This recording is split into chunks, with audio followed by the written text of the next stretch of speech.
niba umuvumo warazanywe n'umuntu wishe undi gatuza mwisi ari umuntu umupfuye kandi ari umuntu umumwishe yego uyu munsi ubwicanyi buri kwisi bungana iki bahera nko muri Afghanistan tujye muri Afghanistan turebe abatalibani ibyo barimo barakora reba abantu uburyo barimo baricwa none tujye mu bihugu bya Afrika ubwicanyi bw'ibyebi hari nka za Nigeria njya nkurikirana amakuru ibi byihebe bya Boko Haram ibintu barimo barakora bakorera abaturage ubutumwa bwose buza budashingiye kuyobokamana ryo kuri rikiza abantu ribavana mu byaha ubwo ni ubutumwa bwose bukomoka kuri Satani kuko ubutumwa bwiza bwa Yesu bwose bushingiye ku Bibiliya nta hantu ivuga yuko mbere yo kweseza hazaba ububyutse ibyo ni abantu babivuga ahubwo ibyo akaba ari ibintu bishobora gukururira abantu gukomeza kuba mu ntege nkeya Satani ni umugome niyo mpamvu bivuga ngo ni marayika w'umucyo niyo mpamvu bavuze ngo bazigwiriza abigisha bahuje ryabo baziziba amatwi ngo batumva ukuri bazayoba bakurikiza imigani y'ibinyoma aka kantu kumve cyane bazayoba bakurikiza imigani y'ibinyoma imigani y'ibinyoma nyine nutwo tuntu nta bubyutse buhari ahubwo hari ubugwe dore icyo nababwira rero abadukurikiye ububyutse ni nonaha uyu munsi ninde muntu ushobora gufata iminsi 3 ngo ararambije atari gukora isi yamusiga yego ntuse ubwo bubyutse buzava hehe nyine umuntu ashobora gufata iminsi 3 ngo ajye imbere y'Imana ubuzima bw'isi ya none uyobowe n'imiya abafite ikimenyetso cy'amaraso gisashimwe inshuti bakunzi kunda kudukurikira ku mugenzi YouTube channel no kuri Iron TV microphone ya Iron TV ndayibona imbere yanjye ndabasuhuje bye karibu abakunzi ba Iron TV abakunzi ba channel zombi turabashimiye tubaye karibu asuburiye ko tukitangira agira ati munyarukireyo baraje yes bamwe baraje abandi ntago baje ariko turacyabarindiriye amen Imana yikora ibintu n'ibitangaza kandi turabona mu by'ukuri ubutumwa bwiza buri gukiza benshi wow yes tugiye gukora ikiganiro kiza uyu munsi mpamya ko hamwe hari igihe uba nk'umukozi w'Imana utubwira iby'ubwami bw'Imana ukaba igikoresho cy'Imana ukaba umwana w'Imana turabyishimiye rero ku mugenzi bawe ahandi nkabiki ukaba nk'umunyamakuru yes hari impamvu wahisemo gutyo wabuze n'umunyamakuru wakoresha ahubwo ugakomeza ukubahwa no oya uri uyu mukozi w'Imana ntago bivuze ngo akwiye gukora ikintu kimwe ibintu byose agomba kubikora ahubwo ubunyamakuru ndabwishimira cyane nkumva ndabukunze cyane uko bituma mbasha kuganira n'abantu benshi kandi nkagera kuri benshi nkagira n'ibintu byinshi mbakuramo wow byiza cyane rero nanjye ndi umunyamakuru ariko ntago ndi nkaho bizaza oyuriwe huko niko bizaza mu minsi iza tuzakomeza kuvugira Imana ko Imana ishoboje ku mugenzi baragukumbuye fata akaganiro kakira k'ubuhanuzi nkagabiyemo barakareba bumva barishimye ndabasuhuje bagira amahoro y'Imana yose kora rero ni murahorana umunsi ku munsi uyu munsi dufite ikiganiro cyiza mbere ko mvuga topic turaganiraho ndagusaba banze wongere ubibwire neza uhita usenya Imana ubundi dutangire ikiganiro cyacu kiraza kuba cyiza kuko mukayimana n'abana natwe turabyizeye ni karibu murakoze cyane amazina yanjye nkuko bisanzwe haba ku mugenzi YouTube channel ngira ngo tumaze kumenyerana nubwo naremaze iminsi naboneka no kuri Iron TV ho nabanjye turahorana umunsi umwe tuba twabaye abanyamakuru nyine tugakoresha ibiganiro maze iminsi mubona kuri musisime turi gukora muri iyi minsi ariko byose Imana irabudushoboza amazina yanjye nkuko bisanzwe rero nitwa Jarick Ikingeneye ndi umugabo urumva namwe umugabo nyine mfite urugo mfite umugore mfite abana ndashimira Imana kubwo uburinzi bwayo bukomeza kubana natwe iminsi yose hanyuma rero dukora umurimo w'ubunyamakuru ndetse n'uyu nguyu wo kuvuga ubutumwa bwiza amahoro y'Imana bane namwe mwese ndabasuhuje tugiye gutangira usenga Imana kugira ngo duhite twinjira mu nsanganyamatsiko dufite uyu munsi itugaragarizaho ibyahanuwe n'ijambo ry'Imana bigeze bisohora ese umukristo yitegura iki ese dukomeze turye tubyine iterambere gutera imbere by'umurimo w'Imana bigeze hehe bisohora kuko tuzi ko duharanira kujya mu gihugu cyo mu ijuru Imana dushobora kuganira neza okay turatangiye kuri teme yacu ivuga ese isi igeze mu buhanuzi. Abakunzi bo gusoma Bibiliya cyangwa se basoma ijambo ry'Imana mu isezerano rishya kuva ku butumwa bwiza bagenda basoma bagerana ngo kugira ngo huzuzwe ibyahanuwe n'umuhanuzi Yesaya ati. Bivuze ngo hari n'ibindi byagiye bihanurwa bigomba kuzuzuzwa cyangwa gusohora. Ibyo tugiye kuganiraho rero twifashisha ijambo ry'Imana. Ndakubaza isi igeze mu buhanuzi mu buryo buteguriza kuzabana n'umwami wacu Yesu Kristo. Niyo topic tugiye kuganiraho nonaha. Murakoze cyane nubwo bikomeye ariko Imana yadufasha. Yego. Tugiye mu mateka n'abadukurikiye n'abandi benshi bakuze, hari umuntu ushobora kukubwira ngo niko byahoze. Kuko niba Pawulo mu gihe cyakizwaga Yesu amuhamagara yaravuze ibyo kugaruka kwa Yesu akavuga no kurangira kw'isi, aho hari mu kinyejana cya mbere. Pawulo kugeza ubwo avuze ngo natwe abazaba bakiriho, kumva yishyiragamo iryo jambo ryonyine ngo natwe abazaba bakiriho yarivuze yerekeza ku kugaruka kwa Yesu no kurangira kw'isi. Yego. Yishyiramo ngo maze natwe abazaba bakiriho. Bivuge ngo iryo jambo ryumvishe neza ngo ko Pawulo mu gihe yabivugaga wumva ko isi rwose nta minsi ifite igomba kurangira. Bagiraga n'ubwoba. Abantu bahorana ubwoba kuko cyane nk'igiye kwiga ku mateka y'abakristo b'i Tesalonike. Pawulo urabona abandikira yababwiye ibyo kugaruka kwa Yesu. Bwa mbere urwandiko rwa mbere yabandikiye yavuze ibyo kugaruka kwa Yesu ku gice cya 4 cyose, ngo bagira ububyutse bwinshi kuko niho yavuze ngo natwe abazaba bakiriho bahita baparika ibikorwa byose bakoraga. Ubwo abahingaga baretse guhinga, abacuruzaga bareka gucuruza, abubakaga barabireka, kugeza ubwo ngo bagiye noneho bafata ibintu byose barahoneka n'imyaka ngo tujye mu nsengero dusenge dutegereze Yesu kwaza. Akaba ari mpamvu rero Pawulo yabandikiye urundi rwandiko rwa kabiri naho yababwiye n'abasobanurira ikizabanziriza kuza kwa Yesu. Avuga iby'umugoma ari antikristo byose arabisobanura, ageza naho ababwira ngo rero buri wese akwiye gukora kugira ngo abashe kwikenura kandi akinure n'abakene babarimo. Aravuga ngo udakora ntakarye. Yesu azasanga ibyo bintu byose bigikomeje. Rero wareba iyo generation mu kinyejana cya mbere ya Pawulo, none tugeze mu kinyejana cya 21.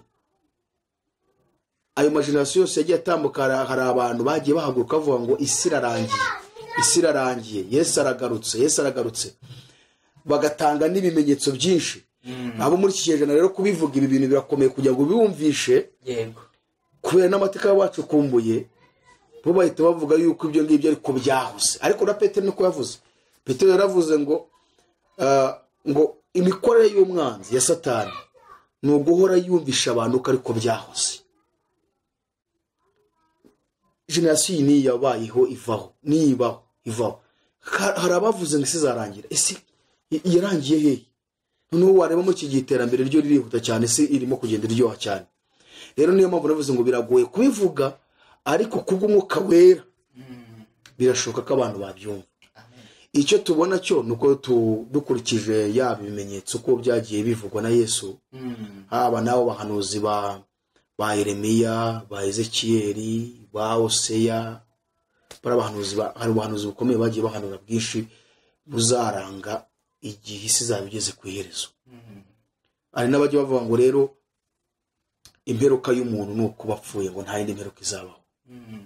Ariko ikigira itangiye kigira n'iherezo. Isi ntabwo tuzi uburyo yabayeho, twese twisanzeho ihari. Ariko nk'abakijijwe rero dusoma igitabo cyitwa Bibiliya kitwereka uburyo yabayeho, kikongera kikanatwereka n'uburyo izakurwaho, hanyuma kikatwereka n'ibimenyetso bizaranga ko igiye gukurwaho. Ibi byose tubisoma muri Bibiliya. Njyewe rero nitegereje nkareba mu byanditswe byera ubuhanuzi ko bugenda busohora ku batuye isi, kuko ubuhanuzi bwo muri Bibiliya busohora ku bantu, bugasohora no ku bintu byose, yaba ubutaka, yaba ibikorwa remezo byose biri hano mu isi, nabyo ubuhanuzi bubisohoraho. Yego. Kuko ingaruka zose zikiremwa muntu ku cyaha yakoze zageze ku bintu byose. Mpamvu ujya kumva uyu munsi ngo akayungurizo k'izuba ngo karatobotse, ariko si koko wamenya ibyo ari ibiki.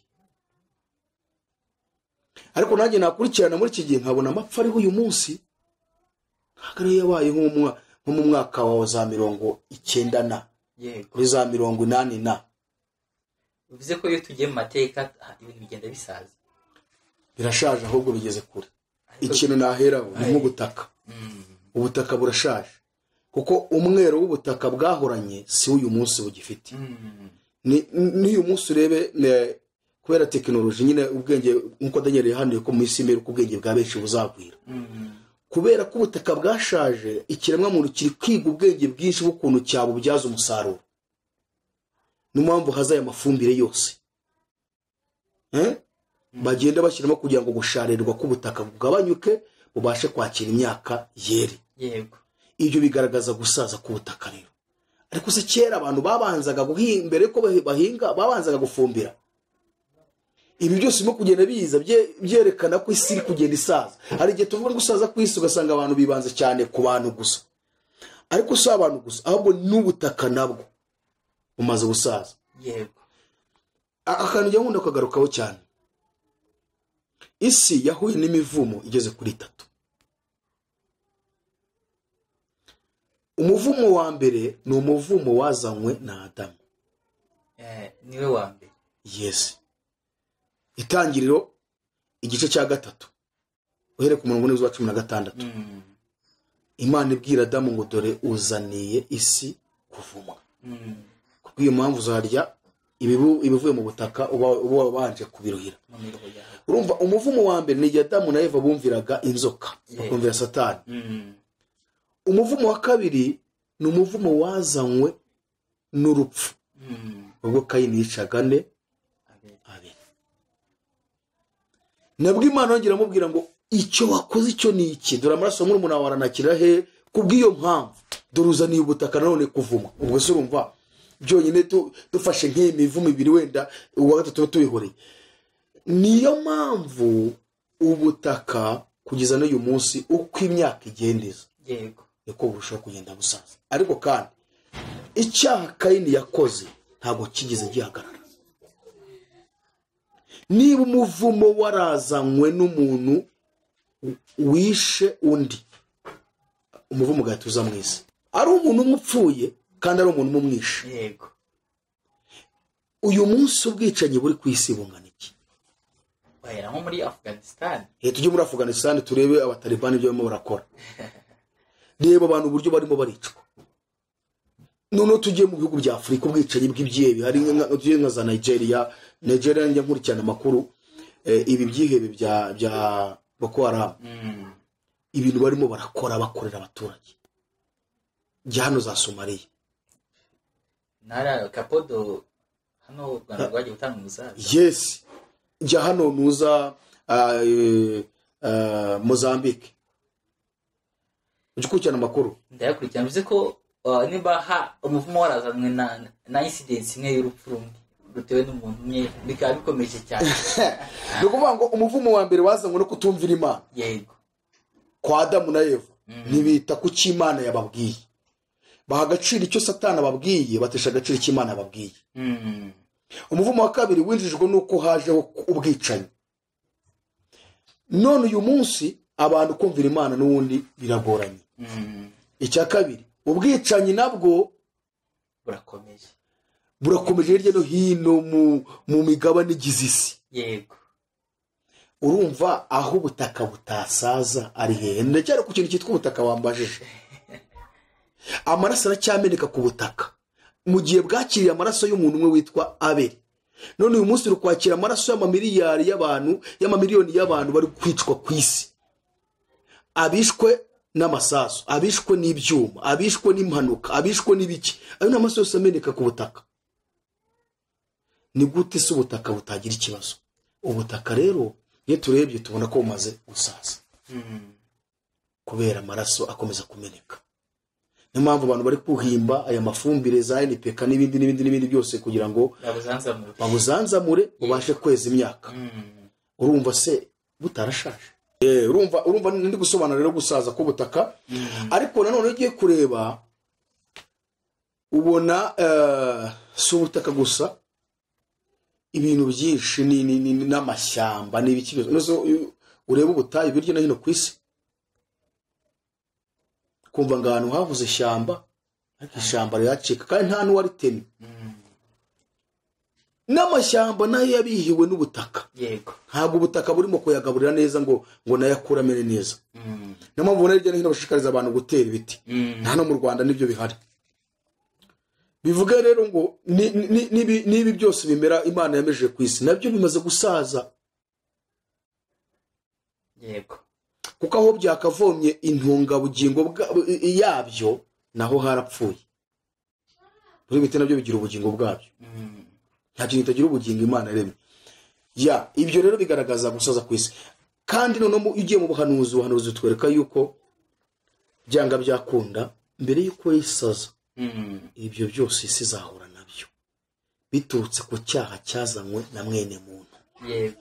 Kandi n'uyu munsi kitari kigera gihagarara ahubwo ibyaha bishobora gukabya mu isi.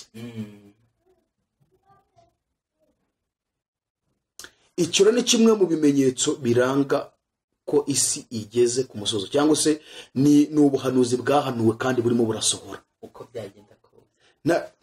Icyo navuga nuko nta kintu gishobora guhagarika icyo Imana yavuze. Nubwo abantu bashaka uburyo babyoroshya bakabigoreka ukuntu iby'Imana yavuze bigomba gusohora. Aho ushobora kwibaza kuki ubundi Imana yagiye itanga ibimenyetso nk'ibyo ngibyo. Gusaza ku isi, ubwenge bwa benshi buzagwira. Aribyo turimo kureba uyu munsi nk'iyi tekinoloji iriho urwego igezeho. Aribyo Pastor Musisi amaze iminsi arimo aratwigisha. Urabona arimo kugaragaza n'abantu uburyo bagiye guhinduka amarobo. Ariko kandi iyo birebye urabibona koko. Wagize ngo si ubundi tuzahinduka amarobo. Kubera ubwenge bw'abantu mo buragwira cyane. Abashakashatsi rero siyansi uburyo bayinjiyemo bimwe bikomeye. Kandi byose barabikora, bamwe barabikora kugira ngo bagire icyubahiro, abandi no kugira ngo bagire amafaranga menshi, bigarure isi bayiyobore bonyine, hanyuma babashe kubaho.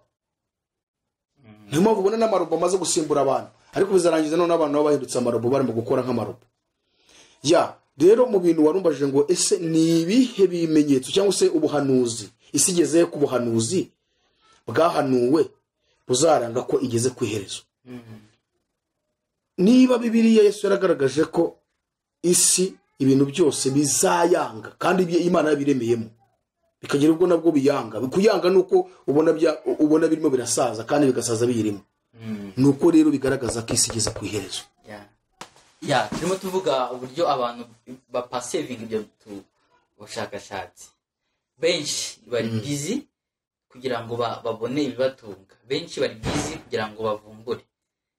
Ese twe dukurikirana ko icyo kimenyetso kitubwira yuko isi igeze habi, twitegure kujya mu ijuru, dukore kimwe no minsi, dukwiye gukora iki kugira ngo ubwo buhanuzi tugire tubwagira kandi tumenye yuko bufite agaciro kuko Imana yavuze nta kizabikora kugira ngo idakose. Icyo nakongeraho kuri icyo mutubajije, icya mbere nuko hari ibintu byinshi byahanuwe n'abahanuzi n'ibyahanuwe na Yesu. Kandi ibyo bintu tugiye kubireba muri izo generation nk'uko twibonye uko ibihe byagiye bisimburana, tubona ko ibiriho muri iki kinyejana cya 21 bitandukanye n'ibyabayeho mu kinyejana cya 19 cya 18 kumanuka mu cya 17. Tuzi ko habaye intambara ebyiri ku isi yose zikomeye. Ari intambara ya mbere y'isi yose tubona yatangiye mu 1914 irangira muri 18. Akazi ya kabiri yabayeho muri 39 kugeza muri 45. Izi ni zimwe mu ntambara Yesu we yivugiye mu kinyejana cya mbere. Dusomye ubutumwa bwiza ko bwanditswe na Matayo igice cya 24. Yesu yagaragaje bimwe mu bizaranga ko isi igeze ku musozo. Iyo tuvuze ngo mu bizaranga ko isi igeze ku musozo, harimo no gushaka kwerekana ko Yesu azaba agiye kugaruka. Akaba no mpamvu dushikariza abantu kugira ngo utarizera Yesu amwizere. Mu bimenyetso yavuze rero, yavuzemo n'intambara nimuhaze intambara. Izi ntambara nimuhaze intambara ushobora kuvuga ngo ariko na mbere y'uko Yesu aza mu isi zahozeho. Reka tubivuge, wenda nka Misiri yagize intambara kuko bajyaga barwana n'ibindi bihugu kugira ngo bigarurire ubwami. Wajya kuri Ashuri naho byagiye bibaho, Babuloni nabo byabayeho, Abamedi n'Abaperesi nabo bateye Babuloni kugira ngo bigarure isi, Ubugiriki nabwo Alexandre nawe niko byagenze, ndetse kugeza ubwo na Roma ifashe isi. Ariko intambara barwanaga zitandukanye n'izi ntambara ebyiri Yesu yahanuye. Yego. Izi ntambara wasangaga ari igihugu cyangwa se ari ubwami bushaka kwigarurira ubundi bwami, kubwigarurira kugira ngo bose ubwo bwami bubayobore. Ariko turebye nk'intambara ya mbere y'isi yose uburyo yabayeho, ni intambara yakoze ku bihugu byose byo mu isi. Kandi iyo ntambara wayireba ukabona ntifite ishingiro, ukabona ntabwo ari intambara ifite ikintu ishingiyeho gikomeye cyane. Byatangiye ari kugira ngo bamwe barwanye ibindi bihugu, urebye cyane nk'Uburusiya cyane nibwo cyane bwatumye iyo ntambara ibaho, bashaka gukuraho umwami wari uriho. Ariko urebye intambara kunafashe ku bihugu byose byo mu isi, inzara zakurikiyeho, indwara z'ibyorezo zakurikiyeho, ugasanga hirya no hino amapfa arica abantu. Ibyorezo by'indwara nk'inkorora yageze gutera wisha abantu benshi. Ibi ni ibintu Yesu yari yarahanuye agaragaza igihe isi izaba iri gusatira umusozo wayo. None ukavuga ngo zabayeho, ariko intambara zabayeho mbere zitandukanye n'intambara ya mbere y'isi yose yabayeho. Ko ntago Bibiliya nta handi mu mateka tugiye gucukumbura amateka, nta hantu batwereka ko intambara y'Abanyamisiri cyangwa se intambara y'Abagiriki yaba yarakoze ku isi yose. Yego. Yesu yari yabihanuye mu kinyejana cya mbere nyuma y'ivuka rye, avuga ko hazabaho intambara. Iyi ntambara isi yose irayizi. Iya kabiri y'isi yose yashojwe n'uyu mutegetsi w'igitugu Hitler w'Umudage, ni intambara izwi. Ibyo yakoreye mu Buyapani byo birazwi, n'uyu munsi ingaruka ziracyabaho. Nyamara Yesu yarabihanuye, aravuga ngo muzumva iby'intambara nimuhaze intambara. Arangije anabwira n'intumwa z'abanga ariko muzirinde ntimuzagarike imitima ko bitazabura kubaho. Hari ibintu byinshi Yesu yagiye avuga. Ugiye nko ku bantu bitwa abahanuzi b'ibinyoma, abigisha b'ibinyoma, nabyo biri mu bintu Yesu yagaragaje bizaranga ko isi igeze ku iherezo. Ubwo nabwo n'ubuhanuzi Yesu yahanuye. Yego. Nkuko mutubajije ngo ese ubuhanuzi bugeze hehe mu gusohora kuri isi kugira ngire ku iherezo. Yego. Yavuze n'ibyo abigisha b'ibinyoma n'abahanuzi b'ibinyoma. Ejo bundi nawoze nkurikirana mu gihugu kimwe umupaseri mwe ngo yararimo ngo gusengera abantu, kandi umupaseri ugezweho ukomeye cyane, isi yose umva baramwemera. Afite igitambaro gutya yazunguza akajya gutya imbere abantu bose bagashira bakikubita hasi. Kabona abagabo b'amakositimu, abagabo binda bose bikubisa hasi bagaramye kandi bakabanza utunguto. Kandi ukabona barabyishimiye. Yego. Byaro umuntu umwe twicaye ndamubaza nti ese ibi binakoze aba bana bikoreye ni ikihe kintu bungutse mu mwuka? Atari kwirukana imyuka mibi. Nose abantu bose barimo imyuka mibi ku buryo azunguza itambara abantu bose bakikubita hasi. Ese ubundi dusome Bibiliya ko tubona ko Yesu yageze ku muntu urimo abadayimoni, wari uri mu marimbi. Warimo abadayimoni biriho ngo abadayimoni bari ingabo. Yesu Bibiliya tubwira ko yamukubise hasi cyangwa yarategetse abadayimoni bamuvamo? Yarategetse. None undi arazunguza itambara abantu bose bakikubita hasi babanza utu. Ibi rero ni ibyahanuwe. Hari abantu benshi bari kujya gutira imbaraga ikuzimu babwa na Satani, ariko kubera ko abantu nyine batitaye ku byanditswe byera Bibiliya, ugasanga ntago bari kumenya imikorere ya Satani. Hari abantu benshi jewe nzi twagiye dusengera, bagiye binjira mu madini akorana n'abadayimoni ariko batabizi, abayobozi b'amadini bakora Satani, bakarangiza bashyizemo imyuka mibi. Imyuka mibi bamwe ikababuza gusinzira, abandi ukabona bafashwe no kujya basara, musuka akaba yasaze, ubundi agahorana umwuka w'ubwoba w'urupfu muri we, yaryama akararota ibintu bishaka kumwica n'inzozi zipfuye yirukanka mu marimbi n'ibindi, ariko ugasanga inkomoko ni bya biganza yakojejweho na wa muntu ufite idini ayoboye. Dore ibi ni nayo mpamvu tugatubwira abantu ngo bitonde ku madini. Ntabwo inzira y'agakiza ari idini. Inzira y'agakiza ni Bibiliya, ni ijambo ry'Imana. Kwizera w'Imana yatumye ari we Yesu, hanyuma ukayoboka ijambo ry'Imana rikakuyobora. yego Noneho niba abantu bagezaho bakorwaho bakikubita hasi, umuntu agera mu gitondo uvuga ngo ari guhanurira abantu kugeza nimugoroba, nta byanditswe byageze baganiriza ngabereka ko ijambo ry'Imana rivuga. yego Ibyo ni bya bindi Yesu yavuze ko mu bizaranga ku iherezo isi ku isi igeze ku iherezo, yego abigisha b'ibinyoma n'abahanuzi b'ibinyoma. Ni ukuvuga ngo kugira ngo tubwire abantu badukurikiye, umuntu ushaka kumenya ngo isi igeze hehe ku buhanuzi, yego iki nacyo cyiteho. abigisha b'ibinyoma N'abahanuzi b'ibinyoma, iki kintu cyiteho cyane. Niki kiranga abigisha b'ibinyoma? Ubutumwa bwose buza budashingiye kuyobokamana ry'ukuri rikiza abantu ribavana mu byaha, ubwo ni ubutumwa bwose bukomoka kuri Satani. Kuko ubutumwa bwiza bwa Yesu bwose bushingiye ku kwihana no kubarirwa ibyaha. Hanyuma yo kwihana no kubarirwa ibyaha hagakurikiraho imigisha yose iva mu gakiza ke, ya yindi ifatika n'idafatika, byose biza bikurikiranye n'agakiza. Ariko umuntu uzabanza kwigisha imigisha iva mu gakiza, agahera mu gitondo byo yigisha, agafata ukwezi umwaka aribyo yigisha, uyu ni umwigisha w'ibinyoma. Yes. Habanza kwihana no kubarirwa ibyaha, agakurikiraho gufasha umuntu agakura mu gakiza, kurya umwereka inzira y'agakiza neza, akamenya deje uburyo yitwara muri iyi si. Kuko iyi si irimo ibishukano byinshi cyane, kandi ibyo bintu ugasanga bimwe ni bimwe mu bintu bidufasha mu buzima bwa buri munsi kugira ngo tubeho.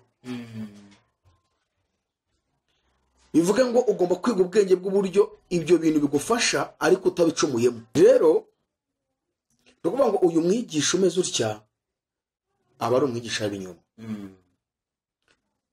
Ubwo ni akantu nashaka guha abantu. Icya kabiri, nta kuntu umuntu ashobora guhera mu gitondo avuga ngo arahanura ubuhanuzi gusa ngo ageze nimugoroba, abantu batarega ijambo ry'Imana, ari kwerekwa, ari guhanura. Ese Yesu kariwe twubakiyeho, ariwe fondasiyo, yabyo yarabikoze? Bibiliya itwereka ko Yesu yarigishaga umwanya munini wose, yabaga ari kwigisha. Aho ugasanga n'ubuhanuzi ahanura bwose burerekeza kuri Bibiliya. Arabuhanura ari kwigisha abantu, ari gucyaha, ari guhugura. Aho rero naho harimo ubuyobe butuma abantu badashobora gukurikira Imana bo bakurikira ubuhanuzi. Ariko ibyo byatumye n'abantu batakaza kwizera iby'ubuhanuzi. Nyine ikintu cy'abantu bakwiye kukimenya, kuko hari abantu bazi ngo ubuhanuzi buzana agakiza. N'uburyo ubuhanuzi ntibuzana agakiza, ntabwo buzana agakiza. Ubuhanuzi bundi tubugereranya na bombo. Umubyeyi aho umwana igihe arimo ararira, wenda atetse ibiryo bitari byashya, umwana akarira, umubyeyi akaba yagiye gutya akamugura akabomba akamwanga bakanyunguta, ariko ategeze iki? Ibiryo. Ese iyo bombo umwana yimaze aba haza? Oya, iramujijisha gusa, mufashe muri ako kanya. Ni uko ubuhanuzi bumeze. Niyo mpamvu uzasanga abantu benshi bakunda ubuhanuzi babukurikirana cyane, uzasanga aribo bantu gukizwa ko babigorana. Kuko iyo amaze umwaka bitarasohora ahita avuga ati Mana warambeshye. Niba uwamuhanurira ari ibinyoma yamuhanuriraga, bizarangiza wa muntu aguye avuga ati Imana burya irabeshya. Haza urubanza rw'abantu. Bigera umuntu akavuga ati niyo yaba abeshya kuko avuze ko Imana yabeshya. Yes. Ariko umuntu wuba agakiza ke kubakiye ku ijambo ry'Imana, yego, niyo hazi bimeze biti, ntibimunaniza. None uyu muntu ushobora guhera mu gitondo ari imbere y'iteraniro ari guhanura arahanura ageze nimugoroba, ntabwo Imana ari kuvuga, ahubwo yari gusohoza ibyo Yesu yavuze ku bantu b'abanyabwenge bakwiye guhita bamenya ko isi igeze ku iherezo. Abahanuzi b'iki b'ibinyoma. Hariho nigeze kujya ahantu nandi Kampala nandi Uganda, njya mu idini rimwe ngiye kwiga kuko Imana yantumyeyo, hari ibintu byinshi hari ubutumwa bwinshi nari njyanyeyo ko nazengutse ahantu henshi muri Kampala. Yego. Hari umuntu nari nzi kera ari umuntu muzima, sanga yafasha abantu benshi ahera mu gitondo ageza nimugoroba ari guhanura, aravuga ngo ngewe impano yanjye n'ubuhanuzi, ngo ntabwo impano yanjye ari kwigisha ijambo ry'Imana. Ni gute umuntu ashobora gukora mu gitondo ahanurira abantu akageza nimugoroba? Ese iyo ni Imana ikivuga? Kandi abantu bameze batya, buri wese akaza aje avuga ngo ngomba gutaha amanuriwe, imvuzeho. Kandi koko nyine uwo arabahanurira bose ku murongo, uwo ari gusohoza bwa buhanuzi Yesu yavuze. Abigisha b'ibinyoma n'abantu b'ibinyoma nimuramuka mubabonye, muzamenye ko isi igeze ku iherezo. Yego. Ibyo nibyo bigezweho. Ibi byose muri ino minsi byarasohoye. Byarasohoye kuko nibyo turi kubona uyu munsi biriho. Yego. Ni ukuvuga ngo Yesu yavuze intambara zahozeho mbere ko aza mu isi, ariko iziriho uyu munsi zitandukanye zabayeho mbere. Kandi n'ubundi nk'uko twavuze tubona ko n'ubundi isi izarangira cyangwa se izagaruka, n'ubundi ibintu byose bigikomeje. Abantu bazaba bakiriba, bazaba basarura, imirimo izaba ikomeje, abantu bazaba bakiga, abandi bazaba bafite amasezerano. Hari abo njya numva ngo ntabwo Yesu yagaruka ngo amasezerano yabo atarasohora. Isezerano rikomeye n'ubugingo buhoraho, kuko mu bugingo harimo harimo ibirenze ibyo wifuza. Yego. Urumva? Noneho rero Yesu azaza intambara zikiriho, bicana ibyihebe bikica abantu. Ariko w'icyo yavuze ngo izo ntambara kuzibona ko bijye bibatera gukanguka no kumenya ko isi igeze ku iherezo. Turi mu buhanuzi, ongerejwe tugeze mu gika tukivuga ubuhanuzi, aho tugeze mu buhanuzi bitwerekeza kuri step abantu bose bibazaho. Yego. Ntibanayitindeho cyangwa ntibanahuze, bivuga kuzamurwa kw'itorero n'ibihe by'imperuka, kuko byose ni ibimenyetso bitwereka. Twagira umugisha wo kuganira nawe ku munsi nk'uyu, kandi tuzi ko hari hishurirwa wagize rifatanya n'ibiri mu gitabo cy'ibyahishuwe no mu gitabo cya Ezekiyeli no mu gitabo cya Daniyeli bivuga kuri ibyo bihe. Bivuze ngo ibyo bimenyetso byose urimo kugenda ugaragaza bizatujyana hehe mu kugaragaza kuzamuka kw'itorero rya Kristo. Ko mukunda kutubwira cyangwa abigisha twigisha ngo turi abageni, umukozi aza umugeni azaza gutwara itorero. Shaka yuko ese nyuma y'ibyo bimenyetso, shaka yuko udufasha ukadusobanurira koko abantu benshi ntabwo bakunda gusoma izi nyigisho, babyita ko ari ibintu bikomeye.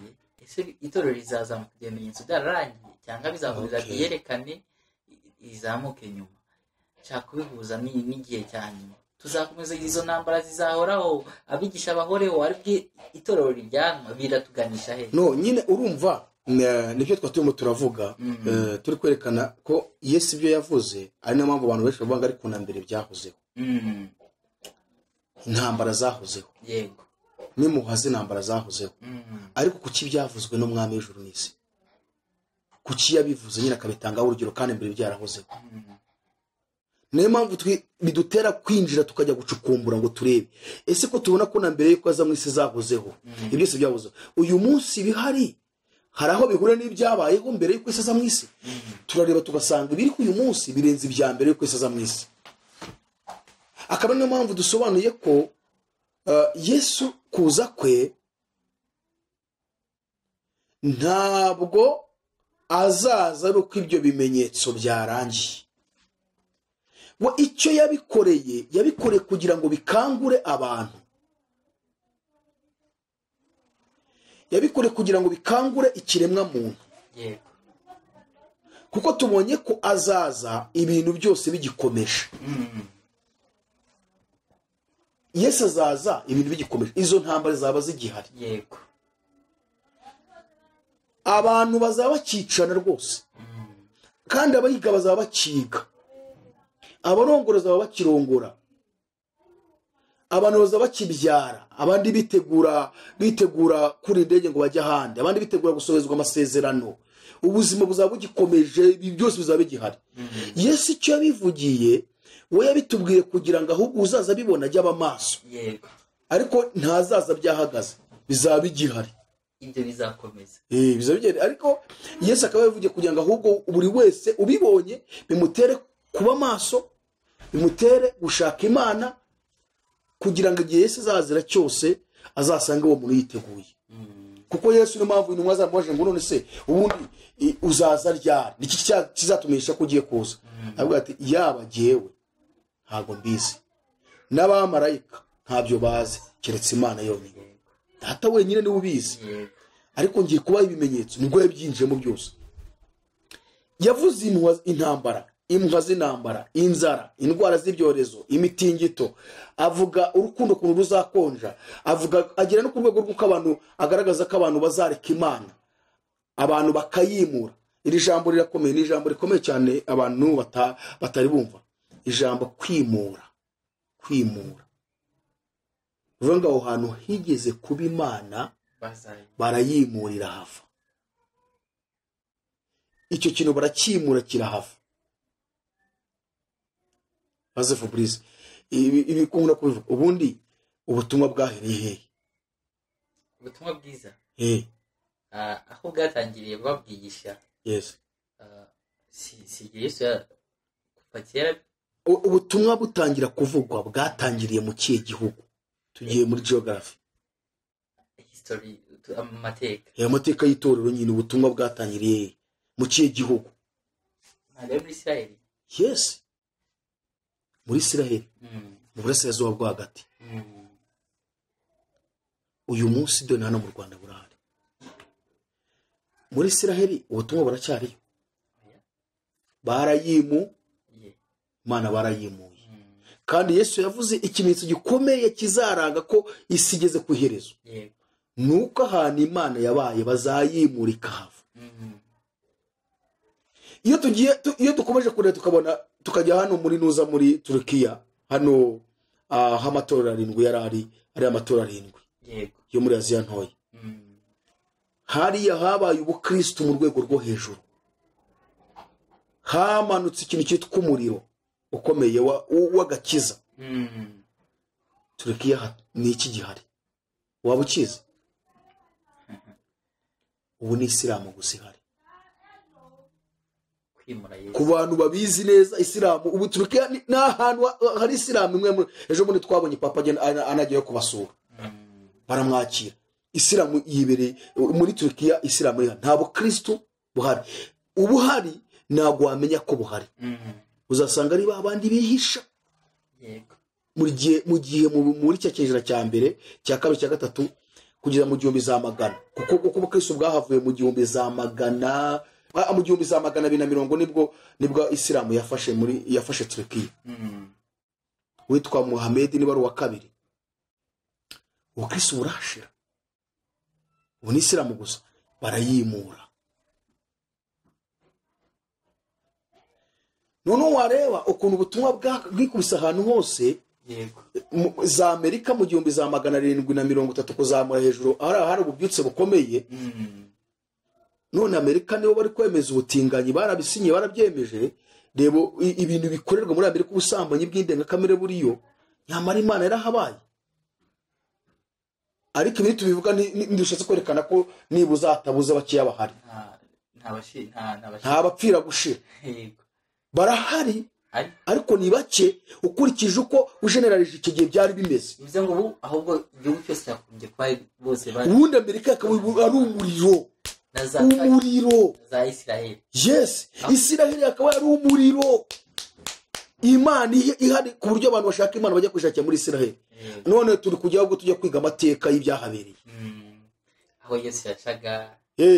Ububyutse bwabaye muri Amerika. Uyu munsi niho hantu hambere hakira ibyaha byabindi bya mbere, hari n'ibya Satani. Bize ko yangingo yuko abantu bazimura Imana, abantu barayimura. No so gusa Uburayi ububyutse bwabayemo. za Norvege, za Suwede, za Irlande, biriya bihugu byose, Ubudage uzi umuriro wahabayeho ubyutse agakiza kari gahari. Ibihugu by'Uburayi hafi ya byose habaye ikintu cyitwa ububyutse, cyane nk'Uburayi bw'amajyaruguru, uzi ububyutse bwabayeyo. Ubu se uyu munsi niko bimeze, ikintu cyitwa tekinoloji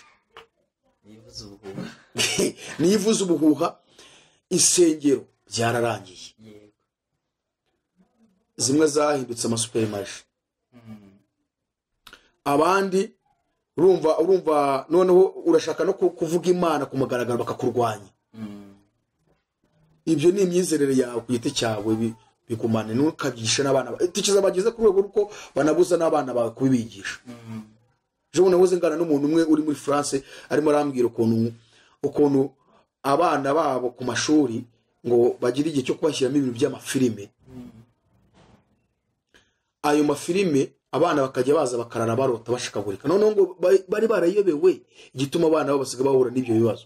Kumbi na amafilime baberekera ku mashuri, hanyuma bakanababwira ngo iwanyu ni bashaka kubabwira ngo Imana, bakababwira ibintu bigerekana niyo Imana, mujye mubarika, ibyo ni imyizerere yabo, mwebwe ntabwo ibyo bibareba.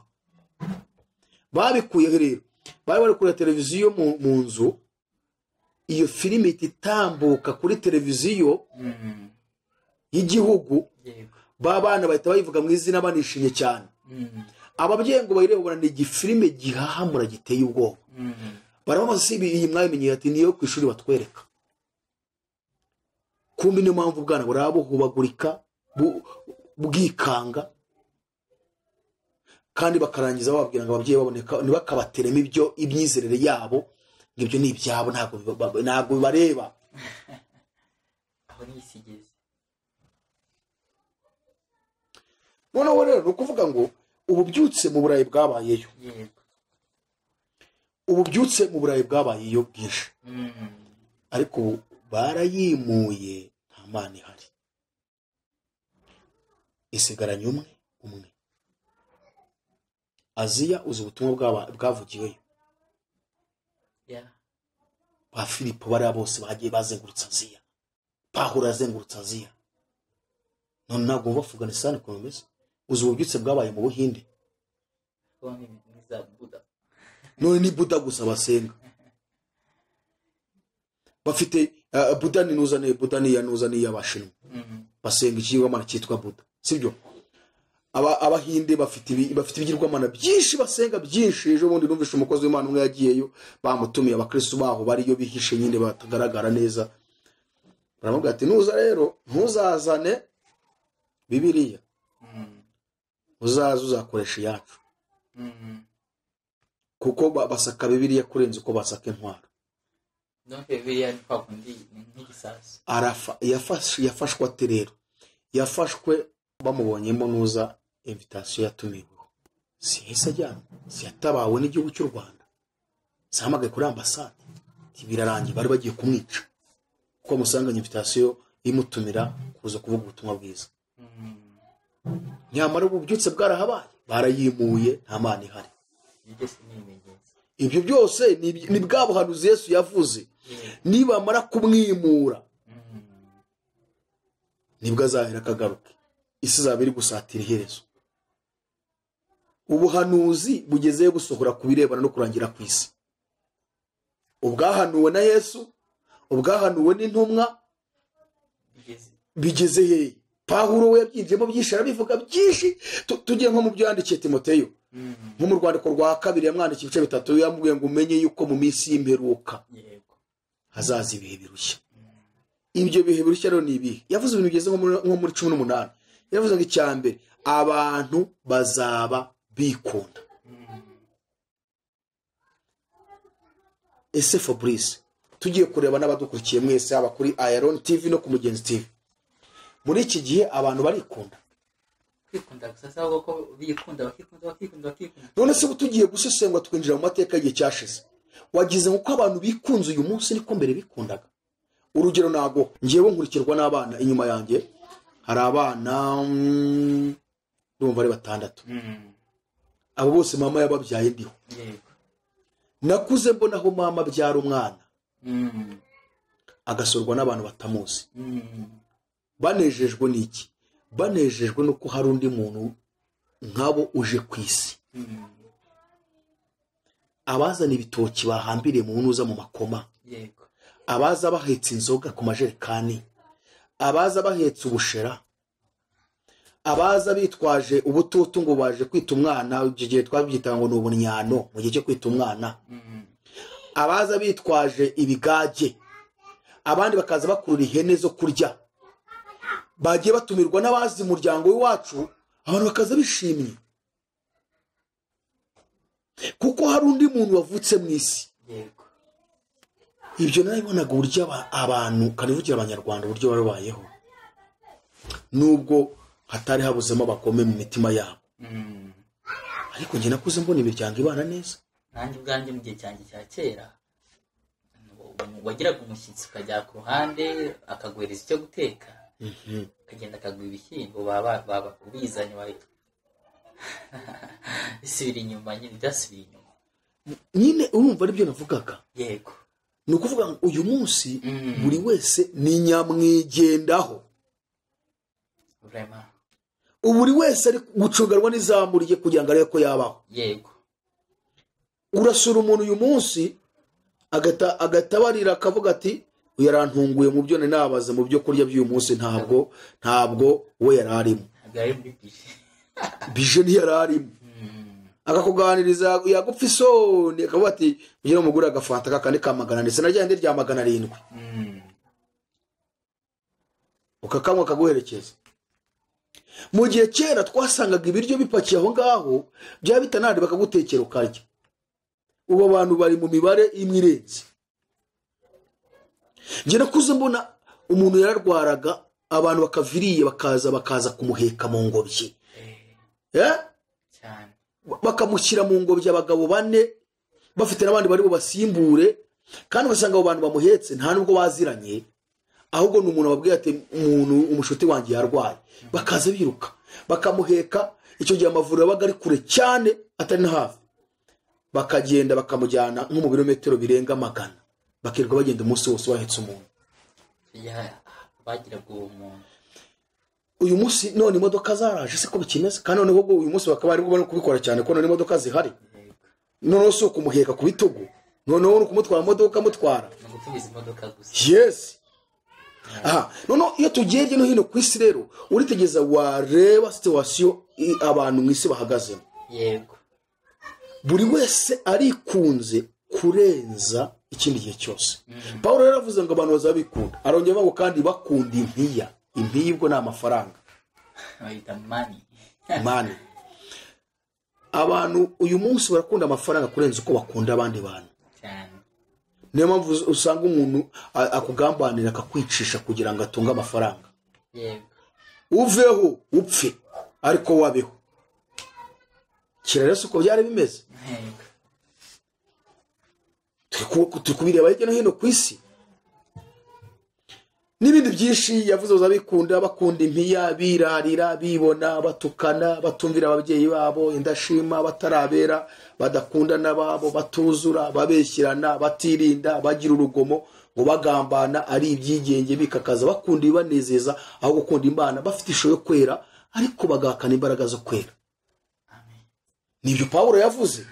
Ibyo rero iyo witegereje ku muntu ukunda kwegera n'Imana, arabibona hirya no hino ku isi imiryango iri kugenda itandukana, abana ntibagikunda ababyeyi babo, ababyeyi ntibakiteye ku bana. Niyo mpamvu narabyumvise ubundi leta y'u Rwanda we yavuze ngo nta mwana wongera uzongera guhabwa umugabane n'umubyeyi we. Ibi ni ibihe biruhije. Impamvu yamubwiye ngo bizaba ari ibihe biruhije. Twakuze twe tubibona aho umubyeyi aho umwana umuringoti wose kamuha hegitari. Uyu munsi none ngo umugabane ni ukwiga. Ubu nawe ni umugabane wawe ni uko uri kwiga gusa, nta kindi uzigera waka. nenda kumara. Ubu niyo mpamvu uzasanga hari abana basigaye bica ababyeyi babo.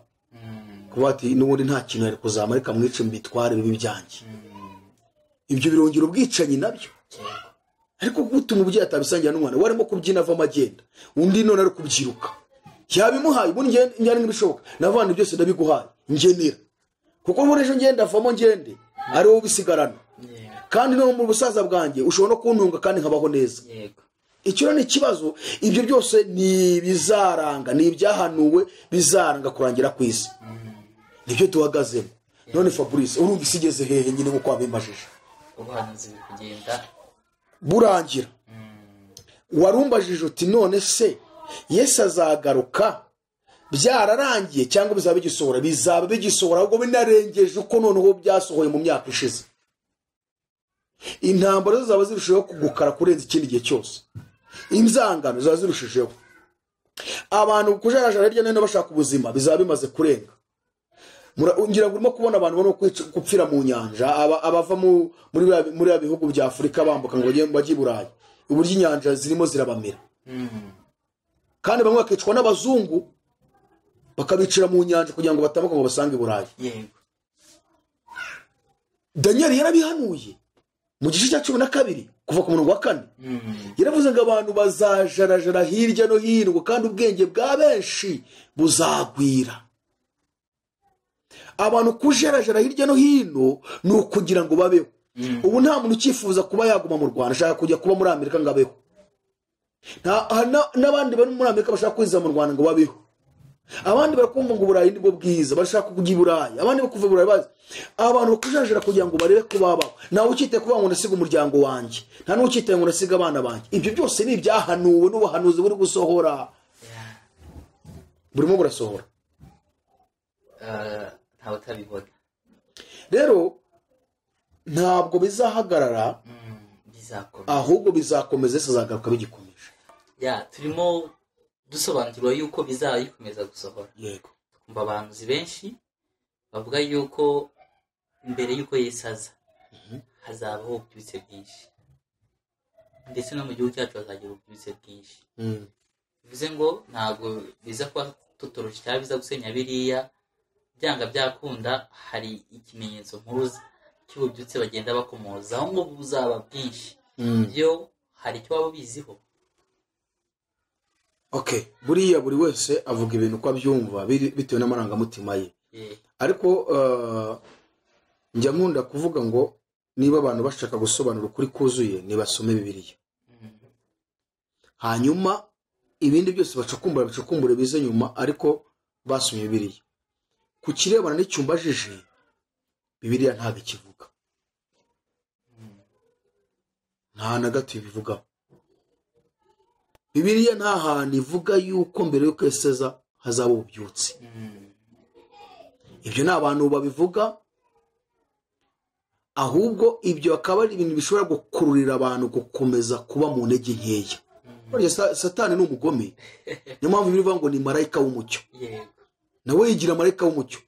Ku buryo ibintu byose aza binyuza mu iyobokamana, ariko we afite ikindi kintu inyuma cyishi inyuma cyo kugusha abantu. Kuko nshobora kuba mu ntege nkeya wambwira ngo ariko mbere yuko Yesu aza wazaba ububyutse. Nkahora nizeye ngo byanga byakunda ububyutse buzangiraho. Uko byagenda ko sinabwo Yesu uzandika. Ariko Bibiliya nta hantu ibyo bivuga. None se Fabrice, kereka nitwinjira muri twasoma tukaruha.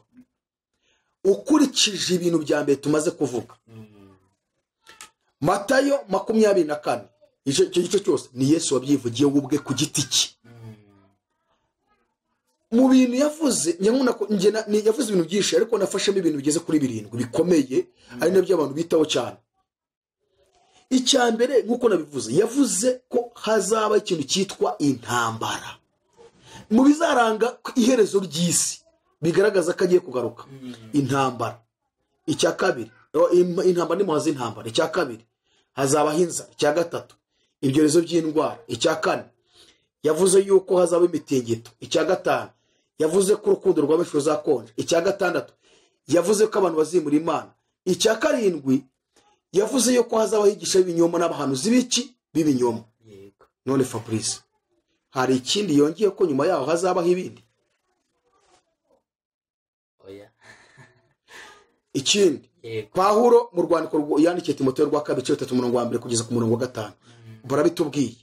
Umenye ko mu minsi y'imperuka hazaza ibihe birushya, kuko abantu bazabikunda, bakunda impiya, birarira, bibona, batukana, batumvira ababyeyi babo, indashima, batarabera, badakunda n'ababo, batuzura, babeshyana, batirinda, bagira urugomo, bagambana, ari ibyigenge, bikakaza, bakunda ibanezeza, abo ukunda Imana, bafite ishusho yo kwera ariko bakana imbaraga zabo.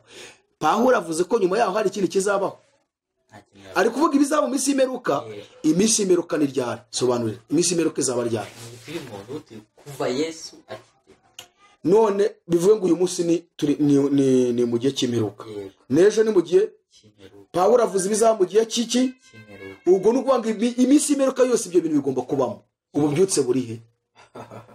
Aha, mu rwandiko rwa kabiri yandikiye Timoteyo Pawulo, igice cya 4 umurongo wa mbere kugeza ku murongo wa 6. Yaramubwiye ngo Timoteyo, ndagutongera mu maso y'Imana no mu ya Kristo Yesu, uzaciraho iteka abazima n'abapfuye, ubwo azaboneka aje kwima ingoma ye.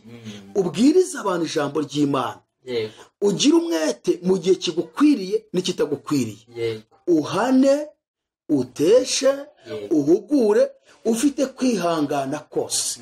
Umva rero umurongo wa 3 kunavuze, kuko igihe kizaza, ni cyagiye turimo, n'ejo ni igihe kizaza, n'ejo wundi ni igihe kizaza, kuko igihe kizaza batazihangana inyigisho nzima, ahubwo kuko amatwi yabo azaba barya yifuza kumva ibibanezeza, bazigwiriza bigisha bahuje n'irari ryabo, kandi baziziba amatwi ngo batumva ukuri, bazayoba bakurikiza imigani y'ibinyoma. Niyo mpamvu uzasanga uyu munsi ivugabutumwa riza ritazana agatekerezo ngo wigishe uri gutanga udutekerezo, abantu benshi ntibarikunda. Bagita inspiration. Ivugabutumwa riza uri gukora ivugabutumwa utavuze ngo naciye aha nahamana n'umuntu kanaka, cyangwa uzana utuntu dusetsa, ntago barikunda. Niyo mpamvu bavuze ngo bazigwiriza abigisha bahuje n'irari ryabo, baziziba amatwi ngo batumva ukuri, bazayoba bakurikiza imigani y'ibinyoma. Aka kantu kumve cyane, bazayoba bakurikiza imigani y'ibinyoma. Imigani y'ibinyoma nyine n'utwo dutekerezo, kuvuga ngo reka ngo arakantu ushaka kubabwiraho gatoya bitume n'uwari usinze leta akanguka. Asoza amubwira ariko wowe rero wirinde muri byose, ukora umurimo wawe wo kugaburira iby'Imana, usoza umurimo wawe wo kugaburira ibyayo. Aha hari ububyutse Pawulo avuzemo, ahubwo none yerekanye ibizabaho noneho kure abantu baziziba amatwi ngo batumva ukuri, bazakwanga bati no. Kwigisha umuntu umubwira ngo nyabuneka reka kureba pornography, niba ugiye kuri Facebook reka kureba ibyo bintu by'abantu bambaye gusa bikwangiza. Ese kureba bikunguye iki? Si kukwangiza gusa, biragutera kwikinisha. Kandi ku bantu bizi iby'ubumenyamuntu, ibyo bintu bari bisobanukiye ko kwikinisha ari ikintu gikomeye cyane, n'ingaruka zibamo nawe uri muganga. None ngewe niba ndikubwira ni nyamara wireba pornography ko bizakubyara ingaruka, ntuzongera kumva jari kavuga, baziziba amatwi ngo batumve iki ukuri. Kandi ibyo biragira impact kuri wowe mu ruhande rw'umubiri no mu ruhande rw'umwuka. Kuko niba ibintu bishobora kugira ingaruka ku mubiri, ubwo si imbere y'Imana aho bimeze biti? Urumva aho birakaze noneho. Niyo mpamvu biri kugwira ubusambanyi bugwiriye. None Fabrice, ububyutse tubonye muri ibi Pawulo avuze n'ubuhe? Impamvu nari mubajije nuko abantu benshi bategereje ububyutse, reka tugwe, reka tunywe inzoga, bwabise bizazanywa buzadutwara. Muri bino bihe abasubiye inyuma bategereje ububyutse, nicyo kintu tuvuga kibatwaye, driving, bategereje bwa bubyutse bwari bikomeye, ndetse ngo buzanahera mu Rwanda, niko abahanura batangira bavuga.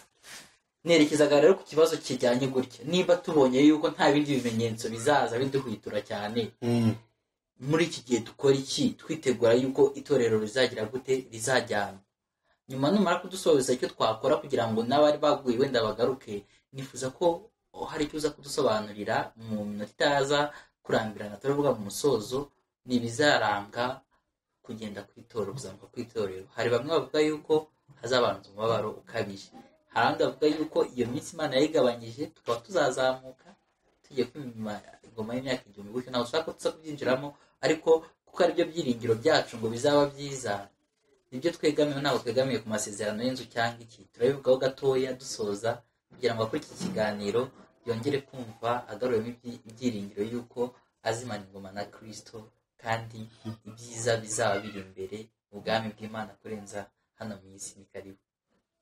Icya mbere nuko ikintu bagomba kukimenya nuko Bibiliya nta masezerano y'ububyutse ivuga mu minsi y'imperuka, ahubwo ibintu byose ivuga ni imiburo iha abantu ibereka yuko ahubwo mu minsi y'imperuka ubugwe buzarushaho kuba bwinshi.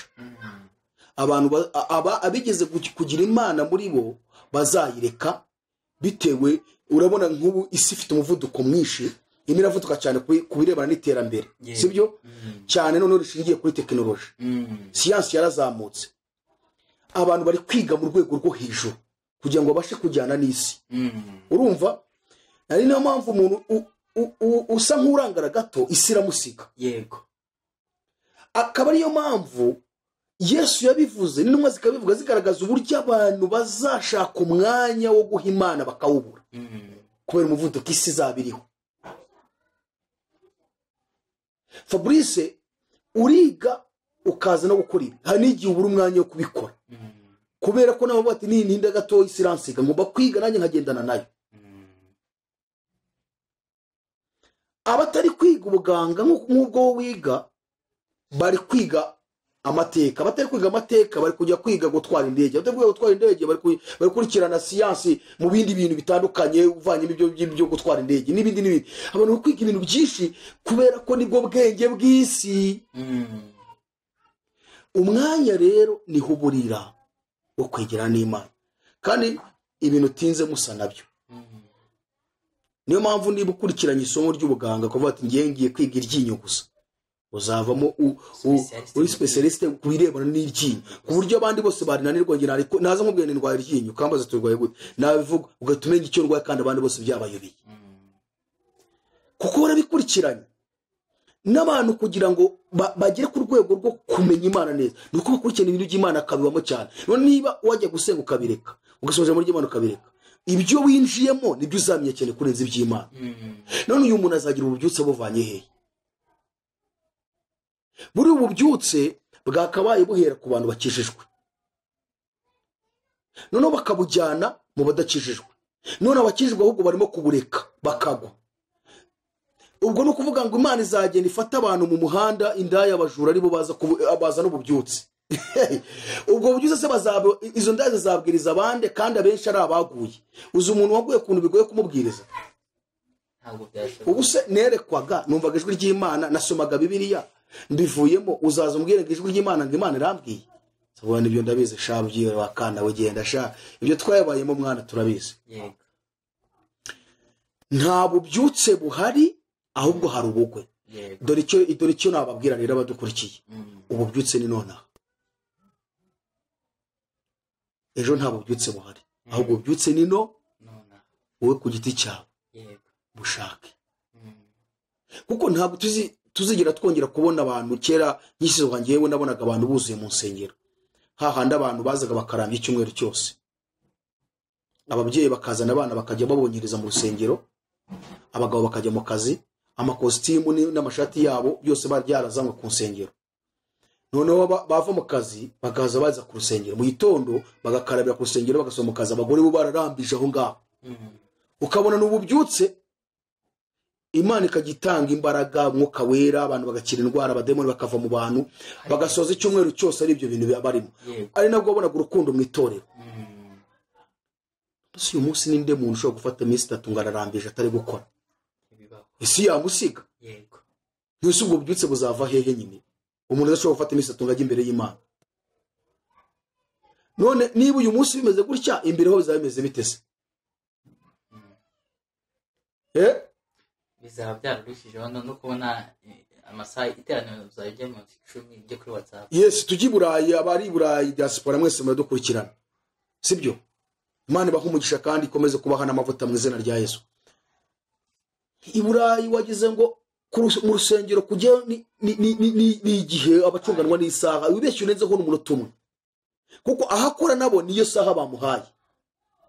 No mu rugo akeneye ibindi agomba gukora. Ibintu byose ni ukuvuga ngo umunsi wose aba yawugabanyije ubu ibyo agomba kuwukoramo. Niyo mpamvu najya mu rusengero karenza umunota umwe ataguruka gusiga mu rusengero, kuko isaha urashaka ko rijyana n'ibindi agomba gukoramo. Abahinduye benshi mu bihe bikomeye, babitse ubutunzi bwawe